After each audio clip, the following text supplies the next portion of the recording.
자, 이번 주 경제의 흐름이 머니 설명 천재 나누기 박사님께서 오늘은 어떤 흐름을 짚어주실지요? 네, 오늘은 이제 사교육 열풍에 대해서 좀 짚어보려고 합니다. 네. 지난 14일에 교육부와 통계청에서 통계 자료가 하나 나왔는데요. 네. 2024년 초중고 사교육비 통계 자료가 발표가 됐습니다. 네. 이 결과에 사실은 우리나라뿐만 아니라 외신까지도 주목했다라는 소식인데요. 네. 근데, 한번 외신의 결과 한번 읽어봐 네, 주시겠습니까? 외신의 결과요? 요걸 제가 읽으면 되겠습니까? South Korea's academic race pushes half of under sixes into cram school.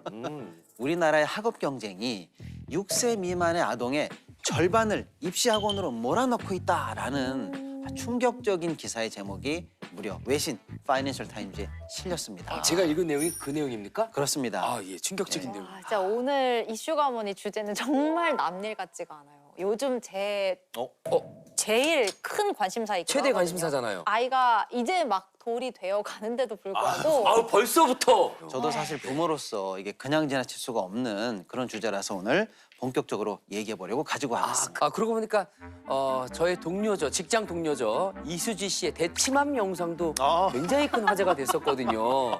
정말 마치 재밌게 봤어요. 그 연장선상에 있는 그런 느낌인데요. 네. 자, 오늘 퍼코트를 하나 입고 왔어야 되나? 명품 패딩을 하나. 예.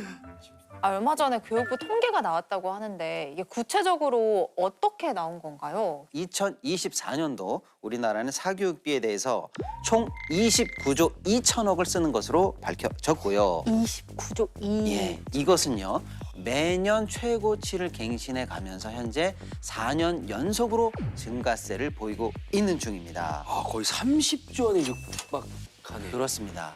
문제는 아이들은 매년 약 8만 명씩 줄어들고 있거든요. 네. 우리가 저출생 때문에 말이죠. 아이들은 줄고 있는데 사교육비 총액은 늘고 있다. 그러면 어떻게 봐야 될까요? 인당 들어가는 사교육비는 오히려 점점 늘고 있는 현실입니다. 엄청나게 늘고 와. 있겠죠. 맞습니다. 전체 아이들을 놓고 1인당 평균 도대체 얼마 쓰고 있나 봤더니 네. 1인당 평균 사교육비는 월에 47만 4천 원으로 이야. 밝혀졌고요. 이것은 아예 사교육을 받지 않는 아이까지 포함했을 때 포함했을 때. 그렇습니다. 근데 이건 평균값이거든요. 네네네. 더 많이 쓰는 아이들도 많단 말이죠. 그렇죠. 국제적으로 봤을 때 이 수치가 많은 겁니까? 아니면 적은 겁니까? 굉장히 많은 거죠. 이제 우리 현실은 그 기사에서 낸 것보다 저는 더 심각하다라고 보고 있어요. 기사에서 자세히는 나오지 않았습니다만 요새 강남에서는 뭐 4세 고시다, 7세 고시다 이런 신조어 용어까지도 나올 정도거든요. 뭐 스카이에 가야 된다, 의대를 가야 된다라는 목표를 딱 잡아놓고 그러려면 고등학교 때는 어떻게 해야 되고 또 그러려면 중학교 때는 그러려면 다시 초등학교 때 그러려면 어떤 유치원에 다녀야 되고 그러면 도대체 4세 때부터 출발을 해야 되느냐 제일 좋은 학원은 어딘가 거길 가려면 엄청난 준비를 또 해야 되고 근데 4세면은 경쟁이 뭔지 모를 나이 아닌가요? 네. 심지어는 이제 아이들이 가장 많이 가는 영어 유치원 영유인데요. 네. 영유는 월 평균 교습료가 보통 150만 원이 넘어가는 정도로 사실은 굉장히 고가거든요. 그럼에도 불구하고 유명한 영유라든지 이런 학원들은 지금 줄을 서도 못 가는 상황이고 참 슬픈 일이긴 한데 지금 통계를 보면 통계청에서 나온 통계잖아요, 이게. 교육부에서도 이 통계를 좀 이상하게 봤어요. 보니까 사교육 받는 아이들의 부모님들의 소득을 보니 800만 원 이상의 소득자가 26%로 가장 높더라.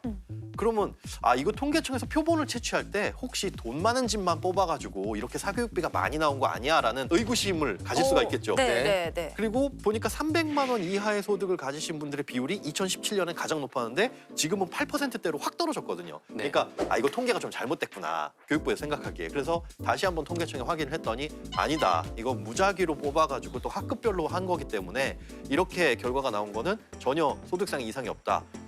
그 말인즉슨 이게 이런 결과가 왜 나왔냐? 아이를 키우다 보니까 돈을 많이 벌어야겠다라는 결론에 다다른 거예요.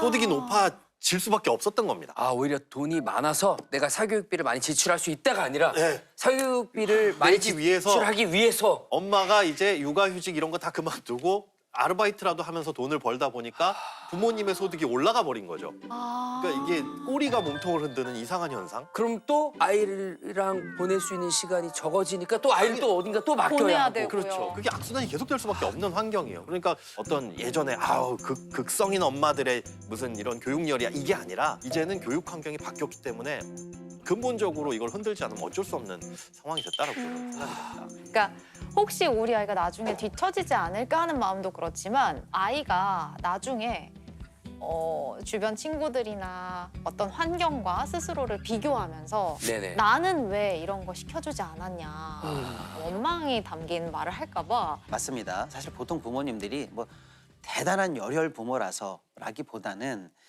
남들에 비해서 우리 아이가 뒤처지지 않을까라는 그런 불안함, 사교육비를 많이 쓸 수밖에 없는 상황이다 이렇게 좀 보여지고요. 사실은 학교 방과 후에 제대로 된 돌봄이 아직은 완비가 되어 있지 않아서요. 사실 이제 맞벌이 부부 같은 경우에는 퇴근하고 집에 올 때까지 어쩔 수 없이 학원 몇 군데를 돌리면서 아이들이 사실은 거기서 좀 안전하게 시간을 보내야 된다는 의미로 또 불가피하게 사교육이 또 맡기는 측면도 있기는 있습니다.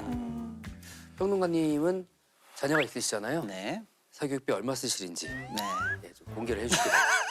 예, 평균보다 높은지 낮은지 저희가 판단해야 돼가지고. 저도 이 자료를 예. 오늘 준비하면서 저의 상황을 비교해봤거든요. 네. 평균보다는 제가 많이 쓰고 있는 것 같습니다. 아, 네. 아니 우리 김현우 소장님은 아직 미혼이시지만 네네.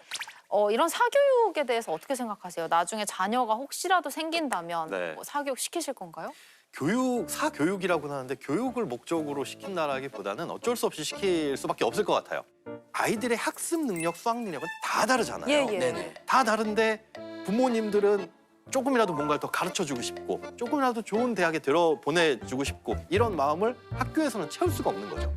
학원에서만 오히려 우리가 배울 수 있는 것들이 있다 보니 돈 주고 다닐 수밖에 없는 상황. 이거를 또 법적으로 그럼 학원비를 뭐 무조건 연간 얼마 이상은 쓰지 못하도록 받지 못하도록 규제할 거야. 그럼 또 다른 쪽은 뭐 교재비가 비싸다거나 네네네. 뭐 아니면 우리는 우리 학원 독서실을 무조건 써야 되는데 여기만 써야 되지만 여기는 비쌉니다. 뭐 이렇게 편법으로 운영한다거나 할 이 방법이 얼마든지 있거든요.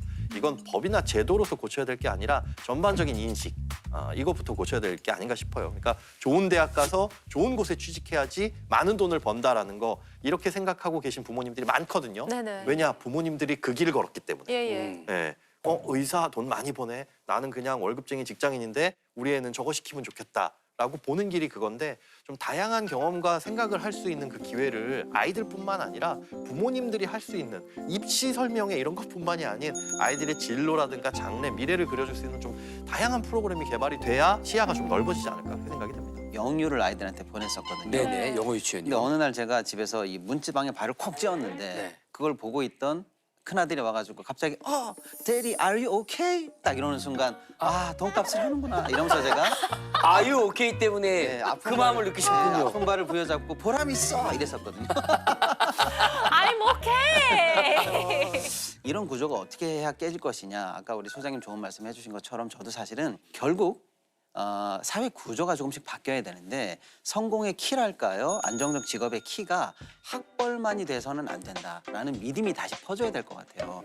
이 실력 위주로 갈 수 있다라는 믿음이 좀 퍼지면 이런 구조가 좀 완화되지 않을까 싶습니다. 좀 멀지만 천천히 그 길로 가고 있지 않나 또는 가야 한다 이렇게 좀 보고 있습니다. 우리 평론가님 통장 잔고 아유 오케이?